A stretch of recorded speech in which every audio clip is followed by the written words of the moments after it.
the love child of Ruth Bader Ginsburg and Keith Richard?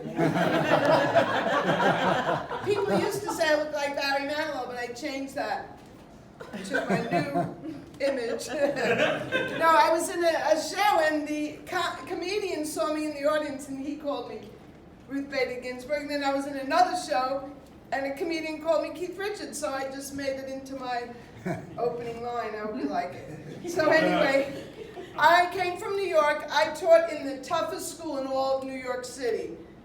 Let's hear it for a retired teacher over here. I mean, the kids were so tough. I taught second grade. And you walk in the building and you see the school colors, black and blue, and dried blood red, which was all over me. I mean, breaking up fights. The mayor used to say, no matter what happens in the classroom, make it into a lesson. It's a teachable moment. Oh, yeah, right. So I'm breaking up a fight, and this kid goes, he choked me terrible. I said, stop. This is a teachable moment. You're using your adverbs incorrectly. He didn't choke you terrible. He choked you terribly. And when I was teaching measurement, they never gave us supplies in my school. So I had to go home, bring in my bathroom scale, my Weight Watcher scale, and my cocaine scale. I'm only kidding. My cousins are here. I never went to Weight Watchers. But they have a cool tray on top with the whipped cream and the banana split with the cherry and the fudge.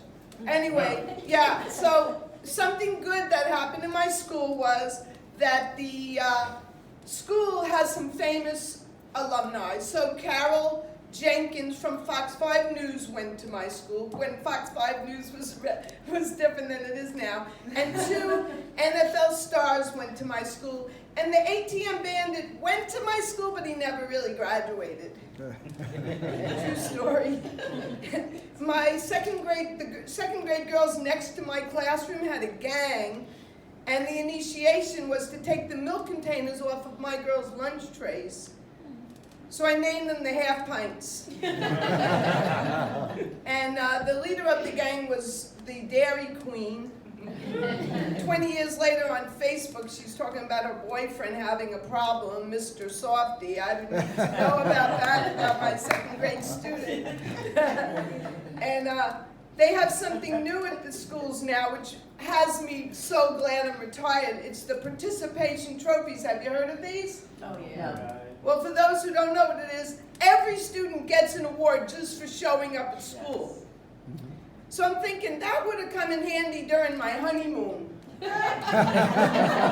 fact, both honeymoons, because I was married twice, because they participated, but very little was accomplished. And the second time I was married to a Chinese guy. So it was really great because we had 3 New Years. First you have the American New Year, and you have the fireworks, and then you have the second New Year, Chinese New Year, fireworks. But for the Jewish New Year, there are no fireworks. Unless you have my Aunt Esther's gefilte fish with a lot of horseradish, then you have fireworks. I agree with that. Because she made homemade horseradish. I can say that because my cousin's, that's their grandmother. TMI, Mr. Softy, they don't have to hear your business. So anyway, yeah, I was married twice. When I was married to the Jewish guy, there was one special year, holiday season, where Hanukkah and Thanksgiving were on the same night. And that month, my mother-in-law only had to eat over once. That was special. That was why that holiday season was special. But I'm getting older. Anybody else getting older here? Besides me? But I have a positive attitude about getting older. It doesn't bother me at all. And I'll tell you what I mean. Like, instead of varicose veins, which ladies, you have something to look forward to, let me tell you. The varicose veins, I could rename mine. I call them the Google Roadmap to Adventure. And this road takes you to the Sterling Forest. I'll break that down to you young girls who get your Brazilian and all. Silver Lake. And this road takes you to the Dead Sea. Death Valley. And I'm losing my hair. I just combed it, and you can see a little bit. I'm losing my hair, but I know where it's going. So I do have a positive attitude. It's going to my knuckles. Crazy. And, you know, the cuckoo on my biological clock is wearing Depends. I've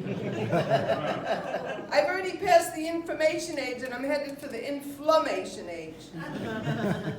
Yeah, so I have a positive attitude about getting older. And I was at Woodstock 50 years ago. I'm very proud of that. Thank you. And having another Woodstock 50 years later, and what a difference. I mean, they had a tent at Woodstock for bad acid trips. At this Woodstock, the tent's going to be for bad acid indigestion. And Depends. And Woody, Arlo Guthrie had this famous line in the movie where he says, "The freeway's closed, man." Have any of you seen the movie? Yes. Yeah. Right, so remember when Arlo Guthrie said that? Yeah. And he said, "The freeway's closed, man," and everyone got out of their cars and they left their cars and they walked through the mud and the rain to the concert. This time, if the freeway's closed, they're going to get out of the vans, press the button, the wheelchairs are going to go down, they're going to go to the concert. But you know, I don't know about you, but when I go to concerts today, the bands always want you to sing to them. Like, I went to see Rod Stewart, and when he was singing Maggie May, he goes like this. I raised my hand and stood up. No, Rod Stewart, I'm not going to sing a whole verse of Maggie May to you. I paid money to see you sing Maggie May to me. And Paul McCartney sang Maybe I'm Amazed at the first Woodstock. And at this one, I'm going to say to him, Paul, I'm amazed that you could sing for 3.5 hours. I could barely get up this stage step. It's amazing, these rock stars today. And another difference is, we all had the VW bus. That was very popular in the first Woodstock. And we had a sign on ours that said, "Don't come a knockin' while this bus is a rockin'." But at the next Woodstock, it's going to say, "Don't come a fussin' till I've had my Robitussin." Well, thank you very much.